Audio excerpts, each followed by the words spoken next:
formação territorial do Brasil, né? Esse assunto, eu estou seguindo o cronograma, de acordo com o cronograma que está disponibilizado para todos, né? Para todos os monitores de humanidades, e aí hoje nós falaremos um pouco sobre esse território, né? Como que foi a formação territorial brasileira, né? E as regiões políticas e seu reordenamento. Não sei se vocês perceberam, eu sou um pouco gaga, por isso que de vez em quando falho, mas no final vai dar certo. Deixa eu compartilhar aqui com vocês, deixa eu abrir aqui o slide. Já era para eu ter aberto o slide, eu não abri. Formação territorial.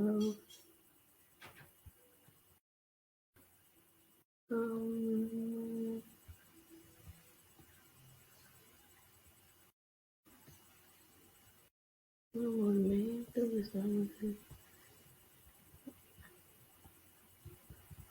só um minutinho, pessoal.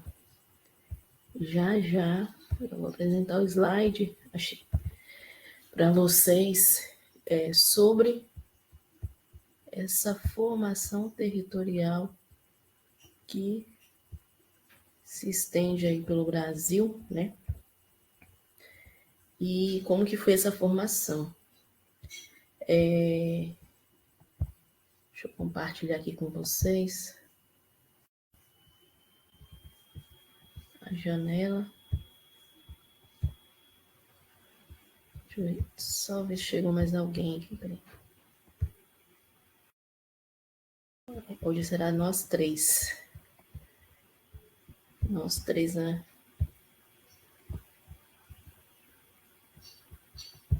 Ministrar essa aula juntas. Eu espero que vocês gostem e que vocês possam aprender hoje. Então, como eu falei, nós falaremos sobre a formação territorial brasileira e o seu reordenamento do espaço geográfico, né? As regiões brasileiras e as políticas territoriais, né? Que é o subtítulo. E aí, a gente vai falar um pouco sobre esse movimento aí, né?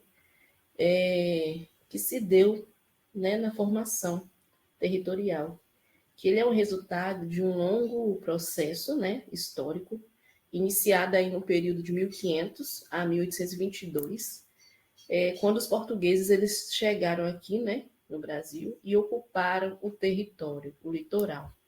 E posteriormente eles expandiram-se para o interior por meio de bandeiras e tratados, como o de Madrid, de 1750, né?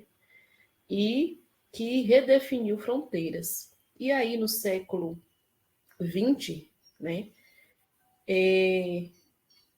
Políticas como a construção de Brasília e grandes obras de infraestrutura, eles intensificaram a integração nacional. O Brasil ele foi oficialmente dividido em 5 grandes regiões. Depois eu vou especificar cada região, né, que acho que você já conhece, mas é bom estar passando detalhadamente, né? E aí, o Brasil é dividido em 5 regiões, né? E nós temos aí essas regiões, né? Que são registradas pelo IBGE, que é o Norte, o Nordeste, o Centro-Oeste, o Sul e o Sudeste. E aí cada região ela possui aí uma característica física, econômica e social própria, como o clima, o relevo, né, a vegetação cultural e os níveis de desenvolvimento. Para aí reduzir essa desigualdade que existe entre, né, essas regiões, o Estado brasileiro ele implantou políticas aí de reordenamento territorial, como a Zona Franca de Manaus, o Programa de Integração Nacional, PAC, o Programa de Aceleração do Crescimento e a Reforma Agrária. Essas medidas, elas buscaram aí promover o crescimento de áreas menos desenvolvidas e íntegras regiões, né, isoladas, mas também geram impactos sociais e ambientais, como os conflitos fundiários, né, que existe por aí, o desmatamento, que vocês, não sei se vocês assistem jornais, que tá forte, né, o desmatamento no Brasil, tem diminuído um pouco, mas ainda é bem relevante, né, está bem relevante. A gente percebe que precisa reduzir mais um pouco, né, principalmente da Amazônia, que é o coração do mundo, né? E também os conflitos fundiários, né? E a urbanização desordenada. A gente percebe que essas grandes cidades há um desordenamento de moradias, né? De pessoas. Tem pessoas que moram em bairros que têm uma situação de iluminação pública legal, esgoto tranquilo, mas a gente percebe que as partes menos aí favorecidas, eles vêm sofrendo aí com essa falta, né, de urbanização aí, de melhoria nessas questões. A formação do território brasileiro é um processo, né, que começou, como eu falei anteriormente, em 1500 e se estendeu aí por vários séculos. Inicialmente, o Brasil se limitava à faixa litorânea delimitada pelo Tratado de Tordesilhas, que foi em 1494. Nós falaremos um pouco sobre esse tratado aí, já falei aí, sobre a divisão, né, das regiões do norte, Amazônia, legal, extrativismo, a baixa densidade. O nordeste, nós temos o clima semiárido, forte cultura regional. E o centro-oeste, o agronegócio, o cerrado, a ocupação recente. Sudeste, a maior concentração urbana e industrial. E nós temos o sul, que é a agricultura mecanizada, influenciada pela influência europeia. E aí, como eu falei, existe diferentes critério de divisão regional, né? Nós temos o clima, a vegetação, o relevo, o histórico, o processo de colonização e formação social. Nós temos o socioeconômico, que é o PIB, né? O IDH e estrutura produtiva. E temos administrativo, que é a reorganização política. E aí, está bem especificado aqui, né? Eu percebi que eu especifiquei bastante o slide. E o objetivo de reduzir a desigualdade regionais, temos como exemplo a Zona Franca de Manaus, a construção de Brasília, o Programa de Integração Nacional, a Reforma Agrária e o PAC, como eu falei anteriormente. As consequências desse reordenamento, né, a integração de regiões isoladas, crescimento de cidade-polo, expansão do agronegócio, impactos ambientais e desmatamento e o conflito fundiário e urbano. E aí, né, vou falar um pouquinho aí sobre esse Tratado de Tordesilhas, que dividia as três terras, né, que dividia as terras entre Portugal e Espanha. No entanto, ao longo do século, o território foi expandido graças à bandeira, expedições exploratórias, de ocupações espontâneas e assinatura de novos tratados, como o Tratado de Madrid de 1750, que garantiu a Portugal o domínio sobre grandes áreas e oeste da linha de Tordesilhas. Durante o período do século XIX, o território ele foi consolidado com a criação de províncias e a incorporação, né, do Acre em 1903. Já na República do século XX, o Estado passou a promover a integração nacional por meio de grandes projetos e construção de Brasília, que foi em 1960, e a abertura de rodovias que ligassem o interior ao litoral, visando povoar o desenvolvimento, o centro-oeste e a Amazônia. E aí eu vou falar um pouquinho sobre essas regiões, que já foi falado ali, né? O Brasil é oficialmente dividido em 5, né, grandes regiões, e essa divisão facilita o planejamento do território, que ainda eu acho o Brasil tão grande para ser governado que tais políticas, né, públicas aí, que são para essas populações que estão distantes aí do reordenamento correto dos grandes centros, eles sofrem, né, porque essa política demora a chegar. Hoje temos um impacto menor, mas essa política ela demora a chegar, né, nessas cidades aí, que são menos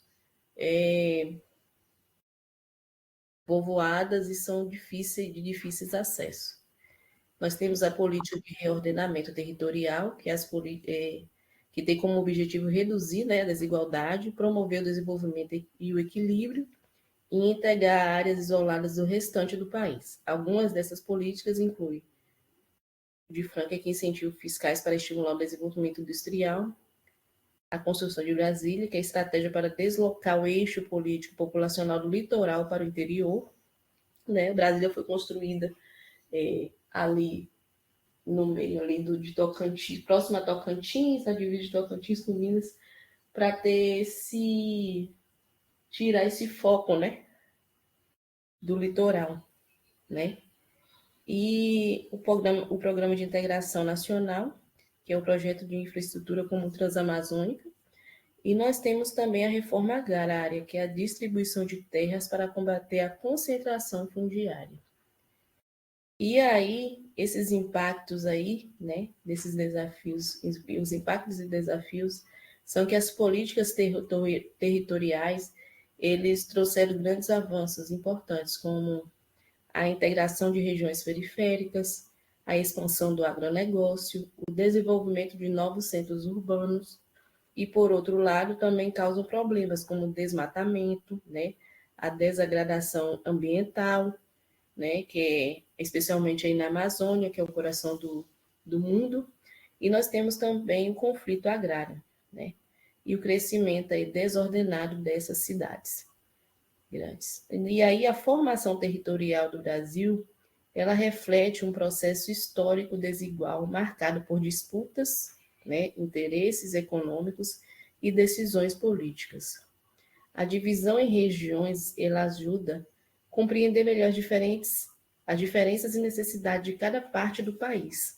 Já as políticas de reordenamento, ela, ela são fundamentais para tentar equilibrar o desenvolvimento, mas precisam ser acompanhadas de planejamento ambiental e também inclusão social. E aí nós temos as fontes e referências, né, que a gente montou. Foi através do IBGE, do Atlas Geográfico, Ministério da Integração Nacional, livro didático de geografia, artigos e etc. E aí, pessoal, eu vou passar aqui para vocês um pequeno vídeo sobre essas formações, que eu acho bem explicativo. Pelo menos eu achei, né? Deixa eu ver se é esse aqui. Esse aqui.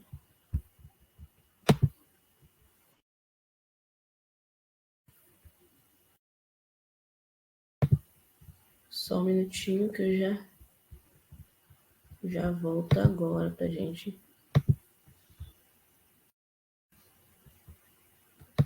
Vocês.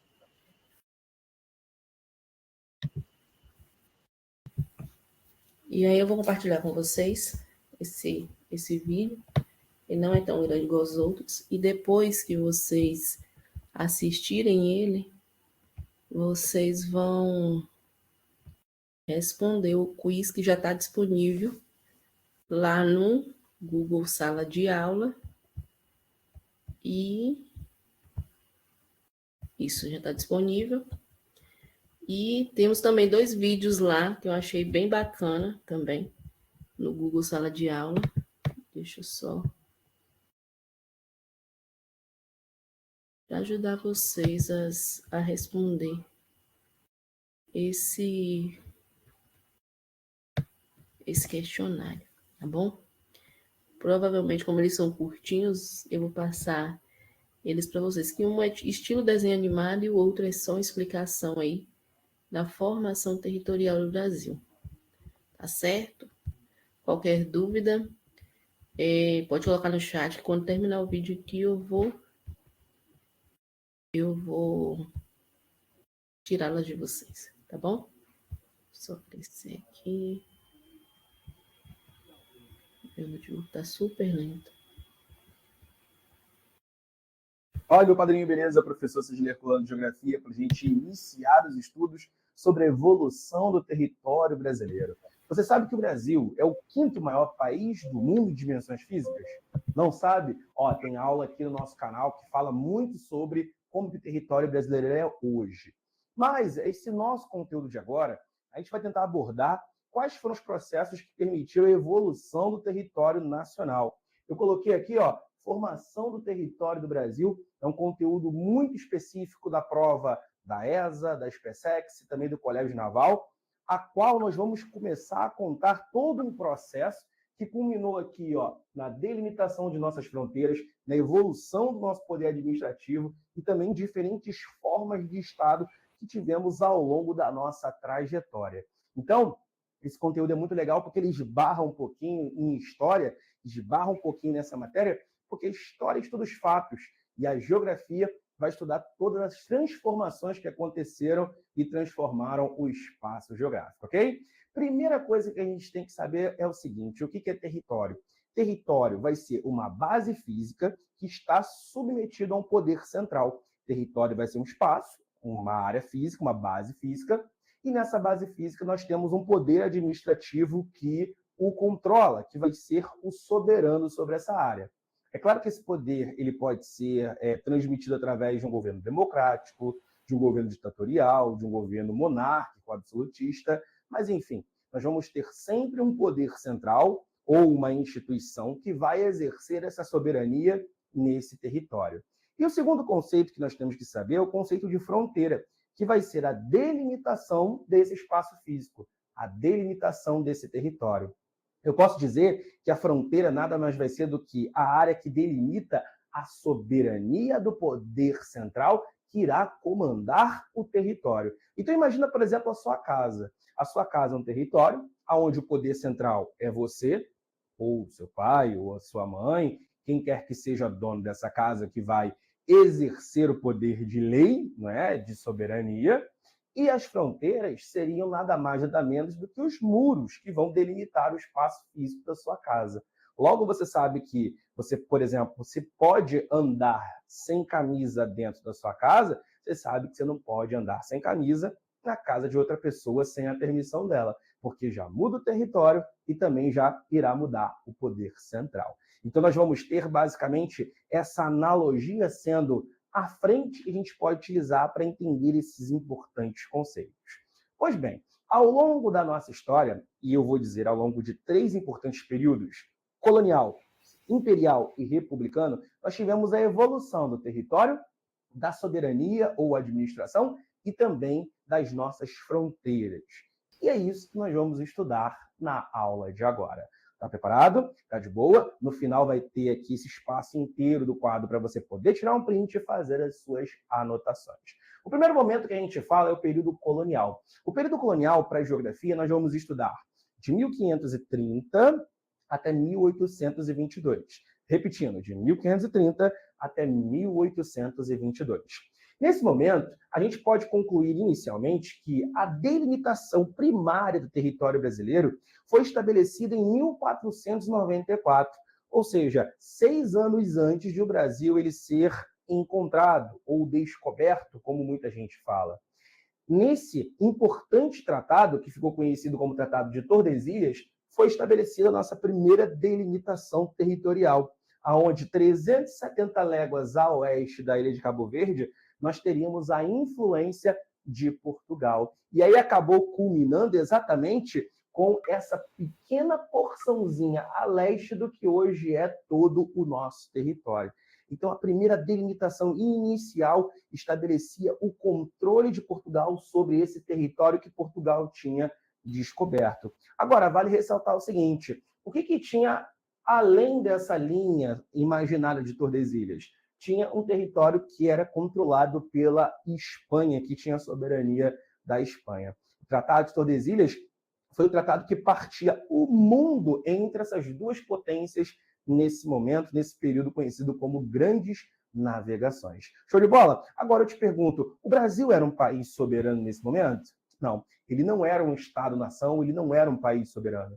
Nesse momento, era parte da chamada América Portuguesa, aonde Portugal exerceria a sua influência enquanto metrópole. Por isso que a gente chama esse período de período colonial, porque o Brasil, nesse momento, é apenas uma colônia, um território administrado por Portugal. Podemos concluir que havia uma subordinação política, aonde Portugal exercia grande influência dentro aqui do nosso território. A gente não tinha, por exemplo, uma Constituição, um conjunto de leis autônomas, não.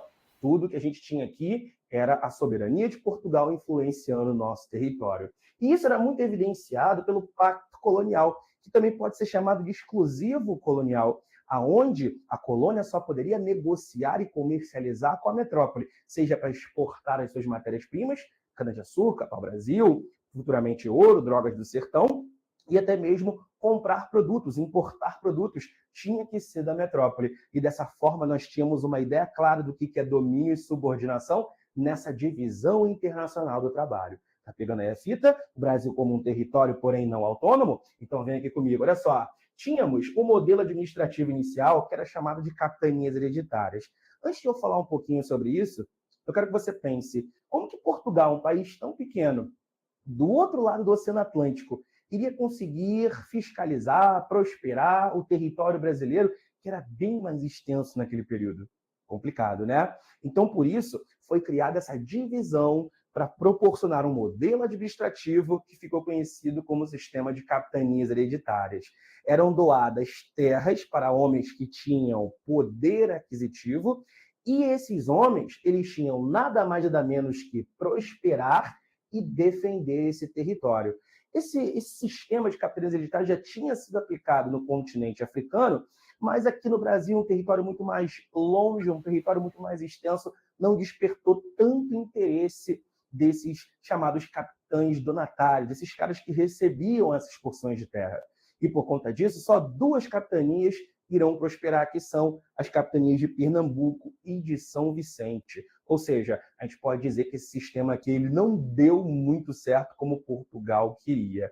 E vale a pena a gente ressaltar o seguinte, que dentro dessas capitanias nós tínhamos grandes extensões de terra conhecidas como Seis Marias, aonde se tinha produções, sobretudo agrícolas de grande porte, no primeiro momento a cana-de-açúcar, utilizada em grandes extensões de terra, que tinha o objetivo de exportar para Portugal. Era um sistema conhecido como sistema de plantation. Guarda isso, que isso vai ser importante em futuras aulas. Olha só, concentração da população no litoral. No primeiro momento, os portugueses eles ficam agarrados no litoral. Primeiro, por conta do desconhecimento daquilo que se tinha no interior. E segundo, porque, como a economia ela consistia na exportação de produtos primários, isso facilitava muito o deslocamento pelo sistema de transporte da época, o sistema de transporte marítimo. Beleza, mas tivemos um processo de interiorização, sim, que começa no finalzinho do século XVII e principalmente vai se destacar no século XVIII de uma forma mais intensa. Esse processo de interiorização do Brasil foi lento, foi irregular e se baseou em alguns fatores, como a pecuária extensiva, onde o gado necessitava de grandes espaços para poder fazer a pastagem. Tínhamos também as missões jesuítas, que tinham o objetivo de fazer ali vamos dizer, o etnocídio dentro da comunidade ou das comunidades indígenas. Essa palavrinha daí foi o que realmente aconteceu. Mas o objetivo deles não literalmente era fazer esse etnocídio, mas com esse domínio acabou que aconteceu, infelizmente, isso com grande parte da cultura indígena. E também as expedições entradas e bandeiras, umas oficiais da coroa portuguesa, que eram as entradas, e as bandeiras, que eram expedições privadas. Essas bandeiras, elas rompiam o limite original de Tordesilhas e tinham o objetivo, claro, de lucrar com tudo que fosse encontrado. Os portugueses bandeirantes, eles conseguiam tentar buscar metais preciosos, tinha o objetivo de buscar metais preciosos, qualquer tipo de riqueza lá no interior, até mesmo fazer o apresamento de indígenas para ser vendido como mão de obra escrava. Enfim, nós tínhamos a ideia de lucro das expedições bandeirantes. E, em determinado momento da história, esses bandeirantes eles vão conseguir achar algumas riquezas. Primeiro, aqui na porção da bacia amazônica, eles encontram as chamadas drogas do sertão. E, posteriormente, depois de muito tempo de procura por esse tipo de recurso mineral, eles conseguem avançar aqui pelo interior da região sudeste e encontrar jazidas de minerais metálicos. É aí que se inicia o período da mineração no século XVII para o século XVIII no Brasil. Vale ressaltar que esse período da mineração vai proporcionar um deslocamento do eixo econômico, que deixa de ser o Nordeste e passa a ser a região Sudeste. A capital vai sair de Salvador para o Rio de Janeiro em 1763. Tá pegando essa fita? Tá conseguindo visualizar? Beleza? Olha só, Tratado de Madrid, 1750. Muita gente pergunta assim, professor, e os espanhóis não fizeram nada quando os portugueses foram adentrando os limites de Tordesilhas? Bom, nós temos que citar um importante momento que vai ser a União Ibérica. Esse importante momento da história, a qual as coroas portuguesa e espanhola elas estavam sobre o mesmo poder administrativo, não havia necessidade desse limite de Tordesilhas para poder dividir o território. Então, automaticamente, era parte do mesmo governo. E os portugueses, claro, que foram se expandindo para o interior, foram ocupando terras à medida que foram encontrando atividades econômicas favoráveis que promovessem o seu desenvolvimento. Então, dessa forma, a Espanha não teve um controle sobre a ocupação portuguesa. Mas quando a gente chega em 1750, há essa reivindicação, há essa ideia dessa pergunta, não é? Ora, e agora? De quem é esse território? Esse território é dos portugueses que ocuparam ou esse território vai ser da Espanha porque era do direito lá concedido por Tordesilhas? Bom, gente, nesse momento, vamos ter acordos estabelecidos. Primeiro, nós vamos ter o estabelecimento de uma lei que foi utilizada antigamente no Império Romano, que vai ser a lei do uti possidetis, ou a posse pelo uso. Dessa forma, ficava estabelecido que o dono da terra era quem ocupava essa terra. E, de certa forma, tínhamos muito português dentro do interior do Brasil, e aí, por esse princípio do uti possidetis, eles estavam tornando essa terra uma terra vinculada ao processo econômico, uma terra produtiva, e fatalmente seriam os reais donos dessa porção de terras. Mas a Espanha não ficou sem nada não, tá? Foi estabelecido nesse tratado também que a Espanha ficava sob domínio da colônia de Sacramento, que domina as porções hoje do sul da América do Sul, que tinha entrada importante da nossa bacia platina, e Portugal ficava com o domínio dos 7 povos das Missões, um povoado importante que hoje corresponde ao estado do Rio Grande do Sul. Mas isso você vai ver muito melhor na aula de História. Para cá, para a Geografia, o Tratado de Madrid vai ser importante porque possibilita a expansão muito significativa do nosso território através da posse pelo uso. Olha como evoluiu o território do Brasil, disso aqui de Tordesilhas, para quase as dimensões que nós temos hoje em dia pós assinatura do Tratado de Madrid, correto? Então é isso que você precisa saber para entender como que o território do Brasil evoluiu de forma tão significativa. Tá tranquilo, meu padrinho? Tá de boa? Então, beleza. Nós chegamos em 1822, onde temos o início do nosso período imperial. O período imperial é marcado pela independência, e a independência entende-se que há uma maior autonomia política.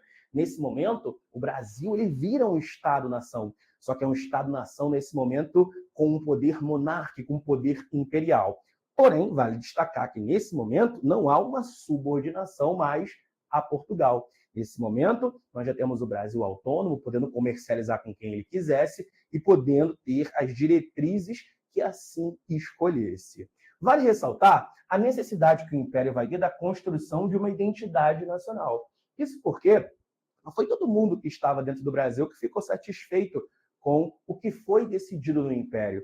E o maior medo do poder brasileiro, do poder central, de quem exerce a soberania, era o território acabar se fragmentando através de movimentos ou revoltas que propusessem uma separação ou movimentos separatistas. Então, automaticamente, o Império tentou fazer uma construção de uma identidade para evitar que ele perdesse o seu domínio sobre o grande e vasto território brasileiro que estava, naquele momento, a se formar como um país independente. Beleza, o Império, para poder promover a sua autonomia, elabora uma Constituição, que foi a Constituição de 1824, a primeira Constituição do Brasil.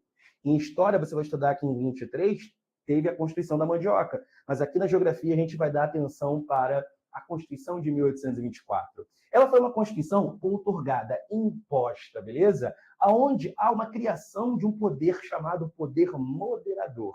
O poder moderador, gente, era o poder que centralizava as decisões e não permitia que as áreas que tivessem no Brasil sobre regimes de governo específicas ou próprias tivessem autonomia. Não. Que mandava no Brasil era um poder mais centralizado. Então, as antigas capitanias que tinham uma autonomia naquele momento, lembra que cada capitão donatário recebia uma capitania e tinha essa descentralização de poder, muito embora subordinada a Portugal, elas viram províncias. E essas províncias estão centralizadas no poder moderador. Cara, é muita informação que eu estou te passando, mas eu vou resumir para você. É como se, literalmente, o chefe de Estado ele conseguisse dar as cartas para todas as províncias. Ele conseguia nomear os governadores dessas províncias. E eu te pergunto, o cara vai querer colocar alguém que venha de contra a ideia dele? Claro que não, né? Então você já via que era um joguinho de cartas marcadas. Um joguinho onde nós tínhamos um poder central que comandava todas as províncias do Brasil para fazer o que bem entendesse para os seus interesses. É quase como a soberania que a gente é mantido por Portugal, correto? Só que não é por um governo estrangeiro, é por um chefe de Estado brasileiro. Nesse momento, o Brasil se configurava como uma forma de Estado, de um Estado unitário, onde eu tinha um poder fortemente centralizado, que era o poder moderador, que não dava autonomia às suas províncias naquele momento. E claro, se eu tenho um poder central, esse poder não vai ser competente para promover um desenvolvimento em todo o Brasil.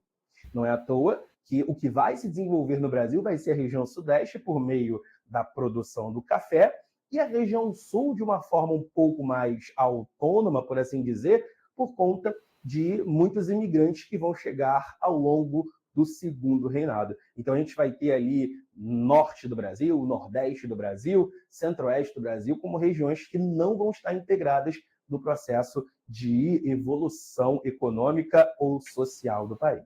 Olha só, vem aqui comigo. Nós tivemos uma importância muito grande na delimitação fronteiriça, ou seja, nas decisões aonde o território do Brasil iria terminar, onde o outro ia começar, através de alguns eventos, como foi a Guerra da Cisplatina e também a Guerra do Paraguai. É claro, né, que a guerra é uma delimitação mais incisiva, né? A gente acaba tendo esse processo sendo um processo mais hostil, mas vai permitir que o Brasil delimite muitas das suas fronteiras. Outros acordos também serão estabelecidos, como o Peru, como acordos com a Venezuela, também com a Argentina, e isso, é claro, vai promover uma delimitação bem significativa do território brasileiro.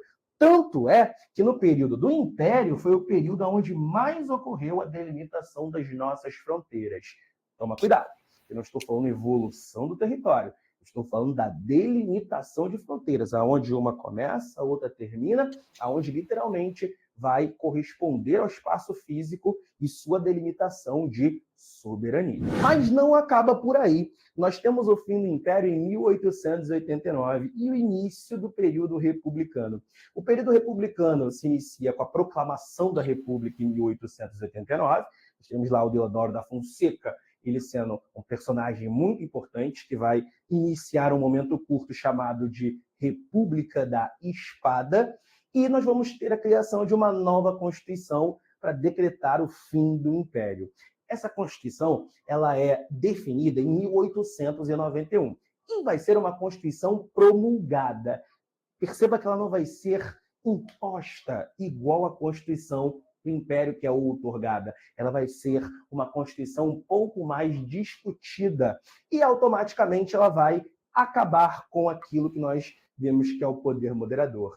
Ora, se é o poder moderador que centraliza todas as decisões do nosso império, e agora ele acaba com o fim do império, a gente consegue perceber que o governo e as suas decisões não será mais tão centralizado. Por isso, as províncias elas vão ter ali a sua promoção, serão promovidas a estados-membros. Estados esses que possuem maior autonomia. Ora, as capitanias viram províncias. Capitanias tinham uma relativa autonomia, subordinada a Portugal. As províncias não tinham autonomia, subordinada ao poder moderador. Mas agora as províncias se tornam estados. E esses estados eles possuem mais autonomia para executar e legislar, fazer, de certa forma, valer aquilo que eles decidirem. Olha que legal! Nós vamos ter o Brasil se transformando num Estado federal. É o início da nossa Federação Brasileira. E a federação sugere a ideia de um poder mais descentralizado. Hoje, os estados, eles também são chamados de unidades federativas. Por quê? Porque eles vão ser partes, entes da nossa federação. Cada um com a sua autonomia. É claro que elas não podem contrariar o poder federal. Nós não temos aqui uma federação perfeita, ok? Mas o poder federal, ele também não vai conseguir decidir dentro dos estados aquilo que for do seu interesse. Não, temos esferas diferentes de poder. O governo federal, o governo estadual, o governo municipal, cada um com seu chefe do poder executivo e os seus entes do poder legislativo. Tá pegando essa fita, né? Muita informação, né? Eu tô tentando fazer isso para deixar o vídeo bem curtinho, mas eu espero que você esteja entendendo. Olha só, Barão de Rio Branco, esse cara vai ser muito importante para o Brasil. Primeiro, no final do século XIX e o início do século XX. Ele vai completar as delimitações de fronteira do Brasil através do arbitramento internacional. Ele vai chamar um outro país para poder decidir, junto com o país que ele quer fazer a delimitação, aonde termina e aonde começa a fronteira de um e de outro. É literalmente como se eu chamasse um terceiro país para poder ajudar os dois países que querem delimitar suas fronteiras, para poder ser o árbitro disso, aonde que elas vão iniciar e terminar. Até porque todo mundo sempre quer um pouquinho mais de terra, um pouquinho mais de território. E aí isso daí acaba, né, complicando para chegar a uma unanimidade entre esses países. Então, o Barão de Rio Branco vai utilizar desse arbitramento internacional. Entre todas as questões que o Barão de Rio Branco consegue resolver, como a questão do Amapá, por exemplo, como a questão do sul do Brasil, das porções sul do Brasil, a gente também vai ter o Barão de Rio Branco completando as nossas fronteiras com a questão do Acre. O Acre é um território que pertencia à Bolívia, e o Barão de Rio Branco ele foi um importante personagem que, para poder promover a compra desse território da Bolívia, ficou sendo estabelecido um tratado chamado Tratado de Petrópolis. E nesse tratado, o Brasil se comprometia a pagar 2 milhões de libras esterlinhas para a Bolívia e também construir a ferrovia Madeira-Mamoré, que permitiria que a Bolívia escoasse sua produção até a bacia amazônica e depois fosse no Atlântico. Afinal, a Bolívia não tem litoral, e aí dificultava muito essas exportações. O Tratado de Petrópolis ele vai ser assinado em 1903 e ele vai completar o que faltava aqui do nosso território. Então, percebemos aqui o expansionismo e os tratados base que influenciaram na nossa expansão. A questão do Acre foi muito importante para a popularidade do Barão de Rio Branco. No mais, a partir do século XX, temos a criação dos territórios federais. Esses territórios, eles não tinham autonomia, eram administrados diretamente pelo governo federal, tinham como base a defesa do território e vigoraram até 1988. Olha um detalhe importante.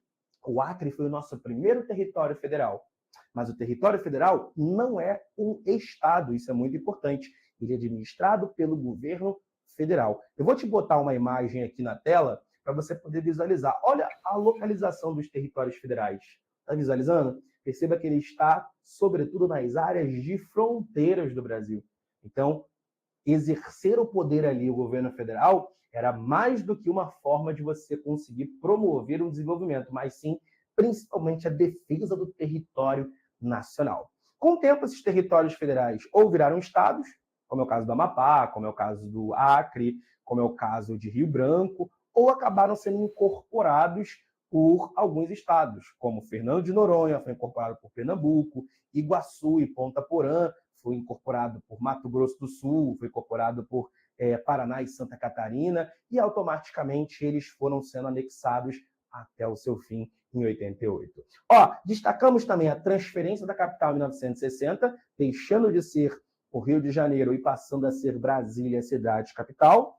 Temos a criação de novos estados que vale ser destacados. O Mato Grosso, que na verdade não foi criado, mas o Mato Grosso teve uma bipartição, criando assim o estado de Mato Grosso do Sul em 77.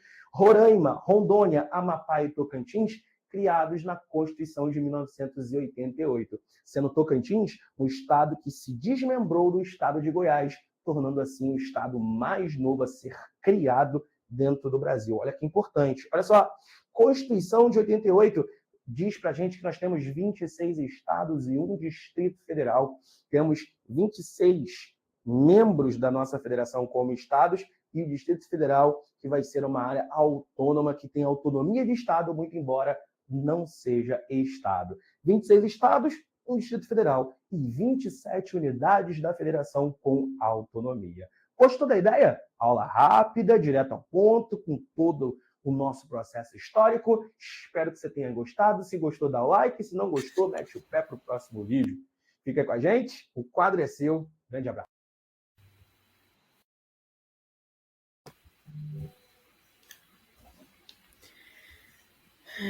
Boa noite, Jairo. Boa noite. Como vocês assistiram aí, né? Beatriz também chegou depois. Boa noite. E agora, pessoal, eu vou disponibilizar para vocês um tempo, né?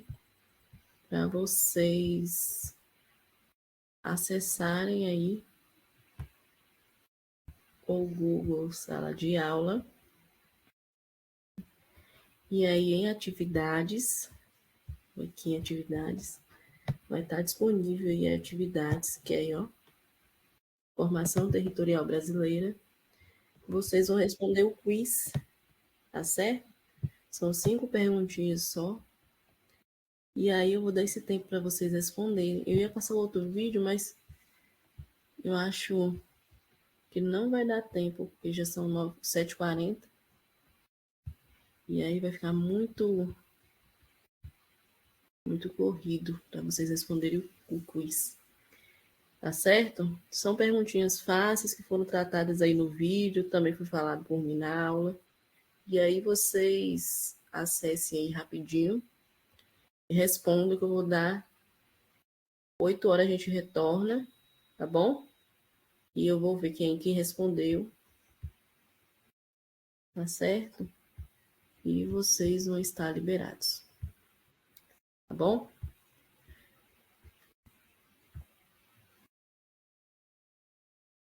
Aí podem ir lá responder o questionário. 8 horas a gente retorna, tá?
Ô, Alice, foi você que não conseguiu acessar o Google Sala de Aula? É isso?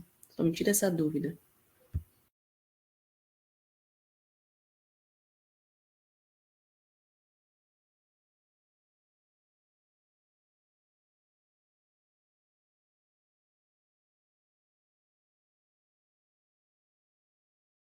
Alice?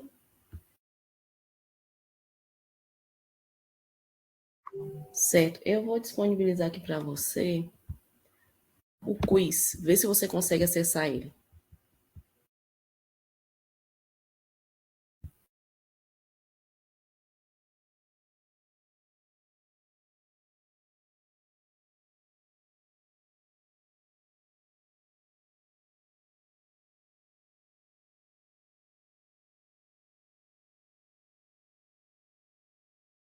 Se você conseguir dar um ok aqui para mim, por gentileza.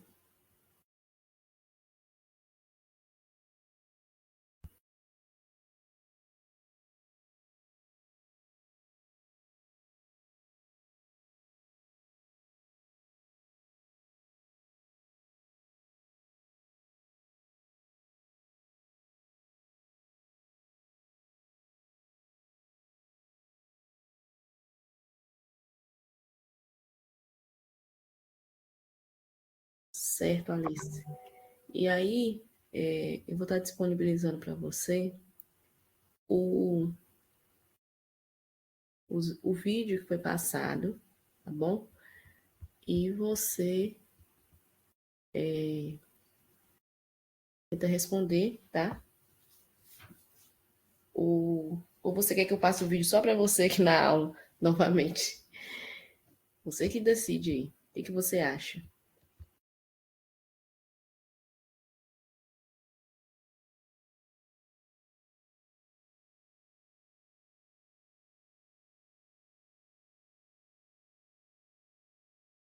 Tá bom. Peraí que eu vou te passar o link do vídeo, né? E aí você tenta responder, tá bom? O quiz, ele tá bem facinho. São atividades relacionadas a perguntas do Enem. E aí acho que vai te ajudar bastante na a fixar, né? Esses conteúdos, tá bom? Só um minutinho.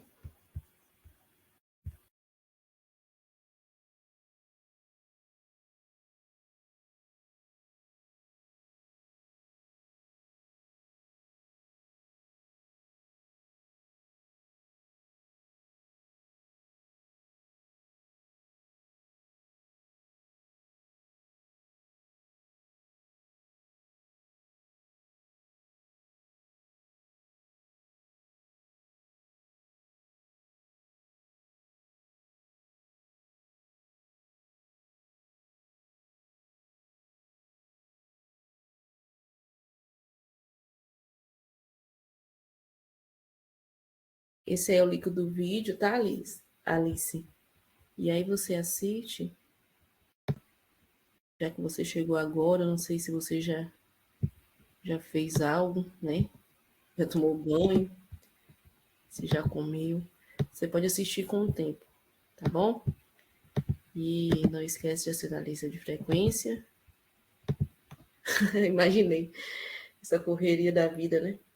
Aí você pode fazer com o tempo, tá bom? Só vou ver os outros colegas aí se já finalizaram direitinho e você pode fazer com um tempinho aí no seu momento, tá bom? Vai lá, aproveita e descanse. A Deus abençoe você também, tá bom? Com o tempinho você assiste aí.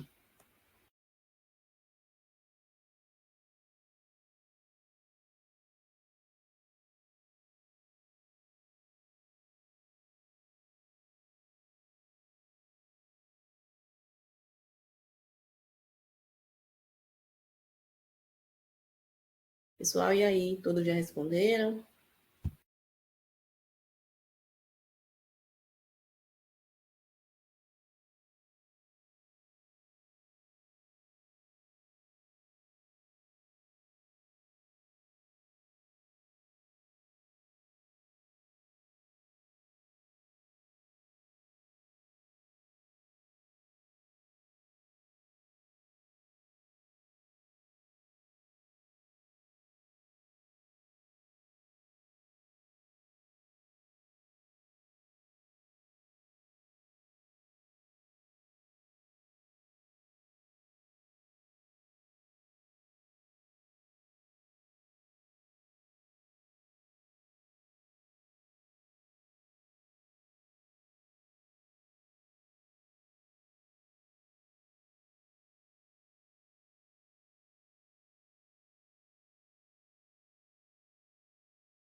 Lídia, você marcou como entregue?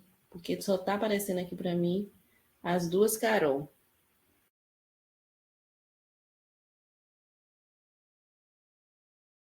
Vê aí, entra no seu portal aí novamente e marca como entregue.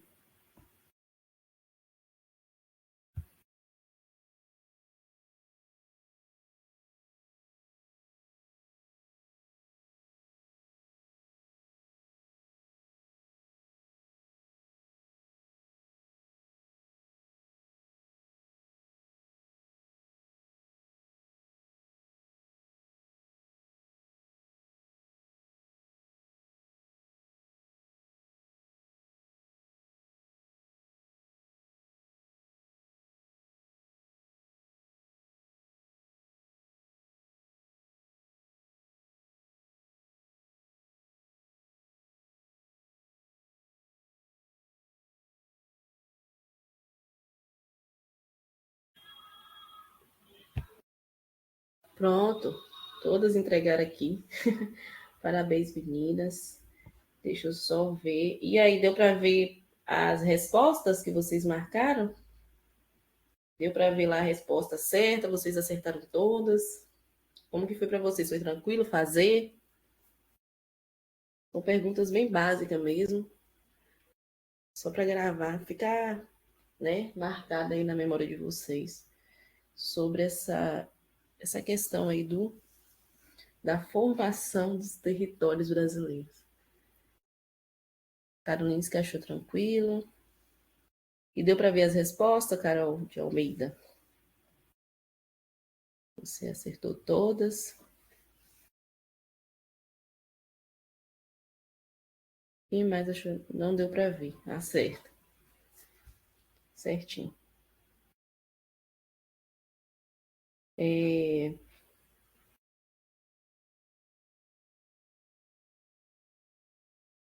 Quem mais achou?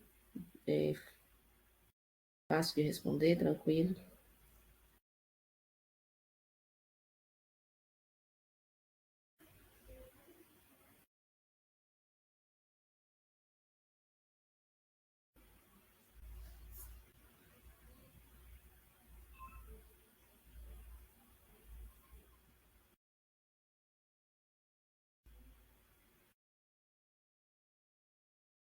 Então, pessoal, alguém mais? Todos acharam tranquilo? Fácil de responder? Eu vou dar o retorno para vocês já já de todas as perguntas, tá? E aí,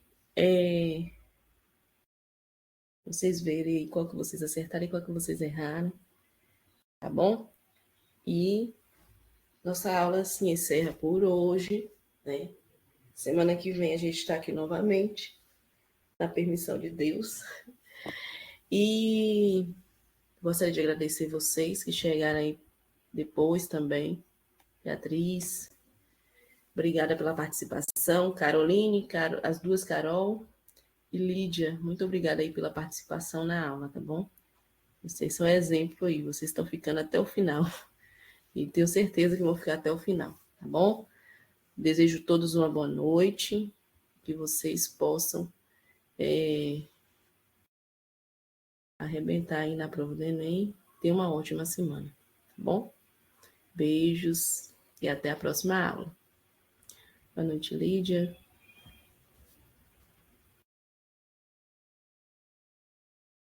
Boa noite, Lídia. Boa noite, Carol. Boa noite, Carol.